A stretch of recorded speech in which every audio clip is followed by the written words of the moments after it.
सवर्ण समाज के सारे लोग उपस्थित हैं, चाहे वो क्षत्रिय समाज हो, जाट हो, बघेल हो, सभी सवर्ण समाज के यहाँ लोग उपस्थित हैं। तो आज हमारी मजबूरी है कि एक जात का एक व्यक्ति और उसमें से भी कुछ चंद व्यक्ति केवल और केवल इसमें अपनी दलित राजनीति को आयाम दे रहे हैं, हमारे स्वाभिमान के साथ छेड़छाड़ कर रहे हैं, और उसी को हमें जवाब देने के लिए आज यहाँ एकत्रित होना पड़ा है। क्या आप सभी लोग साथ देंगे? मेरे भाइयों, मेरे स्वजनों, मेरे साथियों, मेरे बुजुर्गों, आप सभी के चरणों में वंदन करते हुए आपका पंकज भौरैया आपके समक्ष आज बहुत मुख्य विषय को लेकर उपस्थित हुआ है। यहाँ पर क्षत्रिय समाज के युवा भी हैं, यहाँ पर जाट समाज के युवा भी हैं, यहाँ पर बघेल समाज के युवा भी हैं, यहाँ पर सर्व समाज का युवा है। हम उस एक जाति को सर पे चढ़ा के बैठ चुके हैं और उसको जवाब देना होगा। हमने उनका भला चाहा, हमने उनका उद्धार चाहा, हमने उनको जमीन दी, हमने उनको धन दिया, हमने उनको फल दिया, हमने उनकी बच्चियों की शादियां कराई, लेकिन हमारी बच्चियों के हाथ डालने की उनकी औकात बढ़ती गई और हम शांत रहे। अब हमें शांत रहना है।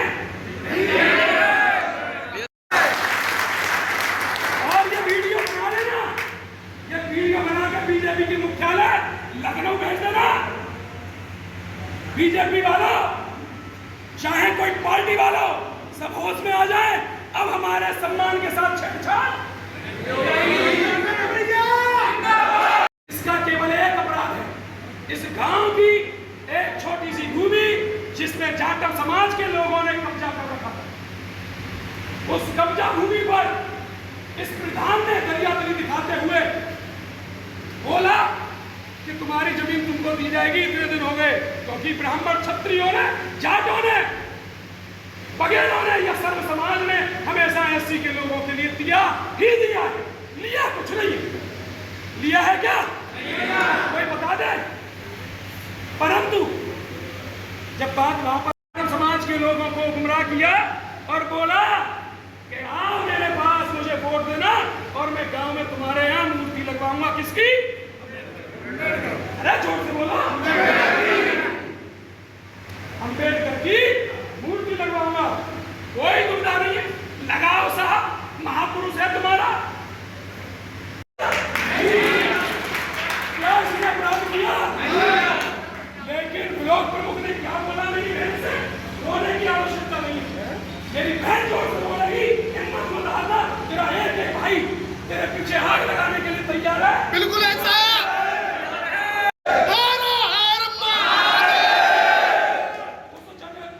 ब्लॉक प्रमुख के प्रतिनिधि ने बोला कि यहाँ भीमराव अंबेडकर की मूर्ति लगेगी। बहन ने बोला कि वहाँ एक पार्क है, उसकी सुविधा सुरक्षा ढंग से नहीं हो पाती, उसकी ही सुरक्षा करा दीजिए। पूरा तू जानता ही नहीं कि ये कौन है, तूने तो गलत जगह पे हाथ डाल दिया।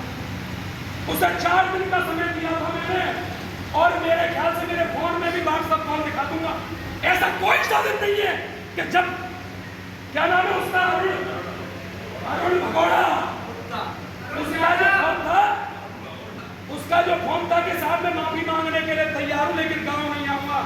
अबे गांव का मामला है तो गांव के लोगों के सामने माफी मांग रहे आएगा, ठाकुर भी आएगा, बघेल भी आएगा, इगलास की सर्व समाज की जनता आएगी, युवा आएगा, और भाजपा से केवल प्रतिनिधि और प्रधान की थी, लेकिन उन्होंने चौधरी समाज की इज्जत को भी खींच लिया। अब ये चौधरी और ब्राह्मण क्षत्रिय समाज की बात है। क्या चौधरी समाज इगलास का बुज़दिल नजर आता है ब्लॉक प्रमुख को? बिल्कुल नहीं।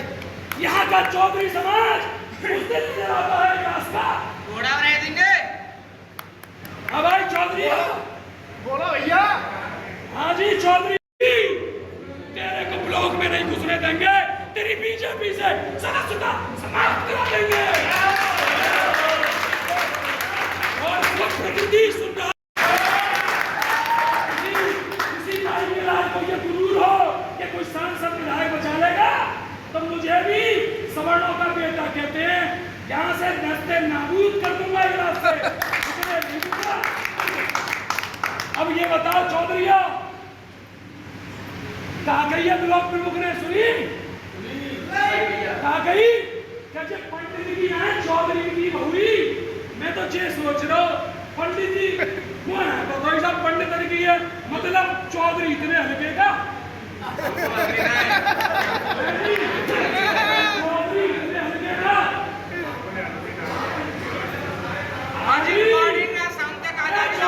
क्या सुन रही है? ये प्रतिशोध की ज्वाला है, ये मेरी बहन नहीं, ये अवजातों की इज्जत है, ब्राह्मणों की इज्जत है, ये ठाकुरों की इज्जत है, ये इगलास की। ये तो ब्लॉक प्रमुख नहीं है, यह एक फौज से भागा हुआ भगौड़ा है और ये ब्लॉक प्रमुख का प्रतिनिधि है। और भाजपा में कोई प्रदेश में कोई महामंत्री का पद है इस पर, दलित अनुसूचित मोर्चा का। इस व्यक्ति ने हमारे देश के सेना के जो सैनिक है, फौजी है, उनको मां बहन की और बड़ी बुरी बुरी गालियां दी। उसके उपरांत जो ग्राम प्रधान है वह ब्राह्मण समाज से आती हैं, उनका अपमान किया, जबकि ग्राम प्रधान यहाँ पर समाज के हित को लेकर एक यानी कि धर्मशाला का निर्माण करा रही थी, जिससे कि बारात घर का, जिससे कि यहाँ के गरीब लोगों का विवाह हो सके। लेकिन वो अड़े थे कि यहाँ पर हम दूसरी अंबेडकर मूर्ति लगाएंगे। हमें किसी के महापुरुष से समस्या नहीं थी, लेकिन अब हमें अरुण फौजी से समस्या है। जब तक वह भाजपा से निष्कासित नहीं होगा तब तक यह विरोध घर घर तक, पूरे सर्व समाज तक पहुंचेगा। और 16 तारीख की घोषणा की गई है, 16 तारीख को इगलास ब्लॉक का संपूर्ण समाज के आह्वान और ताकत के साथ घेराव किया जाएगा। सर, जाटों को लेकर किस तरीके की टिप्पणी की गई है? जब मेरी वार्ता हुई थी तो ब्लॉक जो प्रमुख प्रतिनिधि है उसने बोला था कि पंडित जी मुझे नहीं पता था, मेरे पास वीडियो है, ऑडियो है, साक्ष्य है। उसने बोला था कि पंडित जी मुझे नहीं पता था कि ये जो है ब्राह्मण महिला है, मैं तो सोच रहा था ये चौधरी समाज से आती है, यह जाट है। तो मैंने कहा मतलब जाट होती तो तुम इस तरीके का व्यवहार करते? तो फिर वो माफी मांगने पर आए, पर लेकिन यहाँ नहीं उपस्थित हुए और उन्होंने बोला कि मैं गांव में नहीं आ सकता। तो जिस तरीके से एक ऑडियो वायरल हो रहा है जिसमें वो धमकी दे रहे हैं, गाली गंदी गंदी गालियां दी गई है, सर उसके बारे में क्या कहना चाहिए? उसके बारे में हम औकात दिखा देंगे 16 तारीख को कि इगलास की औकात क्या है। उसका जवाब उसी के हिसाब से दिया जाएगा। उसने ईंट फेंकी है, हम पहाड़ लेके आ रहे हैं। जिलाध्यक्ष क्या कहना है? मैं पंडित सचिन शर्मा, राष्ट्रीय परशुराम परिषद से जिलाध्यक्ष हूं अलीगढ़ से। जिस तरीके से अरुण भगौड़ा बोल रहा है फौजी भाई से जो देश की सेवा कर रहे हैं, उनसे कह रहा है कि तुम ब्लॉक में आकर दिखाओ, तो मैं इससे कहना चाहता हूं अरुण भगौड़ा से कि तू अपने अगर असली बाप से पैदा है तो 16 तारीख को ब्लॉक में आके दिखाए, हम तुझे मान जाएंगे कि ब्लॉक में 16 तारीख को हम तुझे चैलेंज कर रहा हूं मैं, तू अपने असल बाप से पैदा है तो ब्लॉक में आके दिखाए। जो देश की सेवा कर रहा है उससे नीच हरकत कर रहा है, कितनी शर्म की बात है, इसको शर्म होनी चाहिए। और ये ब्लॉक प्रमुख नहीं है, ये प्रतिनिधि है, वैसे ही फर्जी। और फौज में ये भगौड़ा घोषित है, 1 साल करके भाजा है वहां से, देशद्रोही की घटना की थी इसने वहां पे भी। तरीके से ग्राम पंचायत बेलोट में ये मीटिंग की गई है, पत्रता की गई फौज के लिए, तो सर क्या कहना चाहेंगे? मैं ये कहना चाहता हूँ अरुण फौजी जी से कि आप एक तो ब्लॉक प्रमुख नहीं है, चलो प्रतिनिधि हो, ठीक है, हर कोई बनता है प्रतिनिधि, और प्रतिनिधित्व के नाता ये कहता है कि काम भी कराओ सब जनता के, लेकिन ये नहीं कहता है कि आप परशुराम भगवान के लिए 31 लाख में क्या परशुराम भगवान को खरीदना चाहते हैं? ब्राह्मण समाज इतना कमजोर नहीं है। अरुण फौजी से मैं कहना चाहता हूँ 51 लाख रुपए ब्राह्मण समाज देगा, 51 लाख रुपए। आप राधा रानी गेस्ट हाउस से सुमलम गेस्ट हाउस तक कच्छे में और बनियान में अंडरवियर बोलते हैं, उसमें काला मुंह कर कर अपना, जैसे ब्राह्मणों के गाली दे रहे हो उस तरीके से काला मुंह कर कर आ जाए। 51 लाख रुपए ले, 31 तो छोड़े, सिर्फ 51 लाख रुपए, 4 दूनी 8 और 8 दूनी 16। 16 तारीख को ब्लॉक का घेराव होगा और 10 बजे।